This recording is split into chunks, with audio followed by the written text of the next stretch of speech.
ବିଜୁ ଜନତା ଦଳରେ ଅଣନିଶ୍ୱାସୀ ହେଇଗଲି। ସେଠି କୌଣସି କାମ କରିବାର ସୁଯୋଗ ମିଳିଲା ନାହିଁ।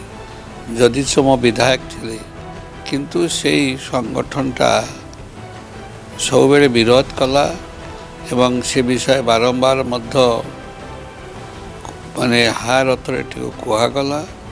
କେହି ଶୁଣିଲେ ନାହିଁ। ଅଣନିଶ୍ୱାସୀ ଅବସ୍ଥାରେ ରହିଗଲି। ଭାରତୀୟ ଜନତା ପାର୍ଟି 1990 ମସିହାରେ ମୁଁ ସେଠି ଫେରିଗଲେ ସବୁଠୁ ଭଲ ହେବ। ସେଥିପାଇଁ ମୁଁ ନିଜେ ମୋ ଇଚ୍ଛା ଅନୁସାରେ ମୁଁ ଦଳକୁ ଫେରି ଆସିଲି। ଆଉ ସେ ରାଗରେ ସେମାନେ ଯେତେବେଳେ ମୋତେ ମାରିପାରିଲେ ନାହିଁ, ମୋର ଦୁଇଟି ଘର ସେମାନେ ଧୂଳିସାତ କରିଦେଲେ। नमस्कार, स्वतंत्र आलोचना को स्वागत करुछि मु संग्राम। आज आम सहित अतिथि अछंती पूर्वतन मंत्री जयदेवर पूर्वतन विधायक श्रीजुक्त अरविंद ढाली। सर, आपन को प्रथमे स्वागत करुछि उत्कल प्रतिदिन को। केमते अछंती वर्तमान आपण? ମୁଁ ବର୍ତ୍ତମାନ ଭଲ ଅଛି, କିଛି ଅସୁବିଧା ନାହିଁ ଏବଂ ବିଶେଷ ଭାବରେ ଭାରତୀୟ ଜନତା ପାର୍ଟିରେ ଅଛି।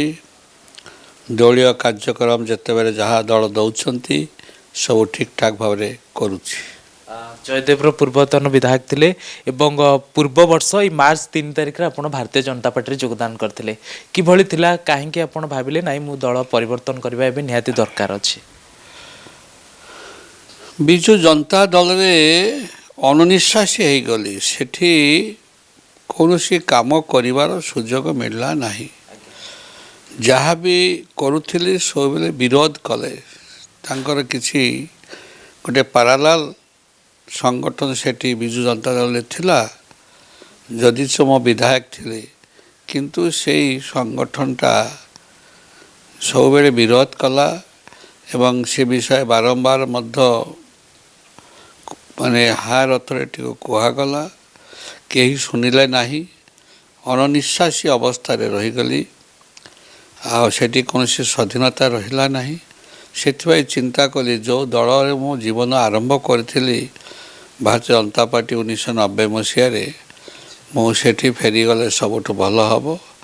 ସେଥିପାଇଁ ମୁଁ ନିଜେ ମୋ ଇଚ୍ଛା ଅନୁସାରେ ମୁଁ ଦଳକୁ ଫେରି ଆସିଲି। ମୋ ନିଜ ଦଳକୁ ନିଜେ ଫେରି ଆସିଲି।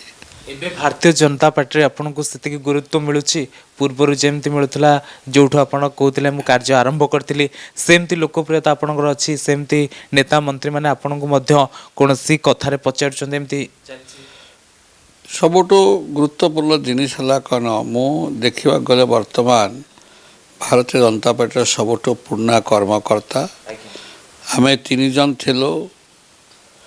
ଜୁଏଲ ଓରାମ, ଯିଏକି କେନ୍ଦ୍ରମନ୍ତ୍ରୀ ଅଛି, ବିକ୍ରମ କେଶରୀ ଦେଓ, ସେ ବର୍ତ୍ତମାନ ନାହାନ୍ତି, ଦେହାନ୍ତ ହେଇଯାଇଛି।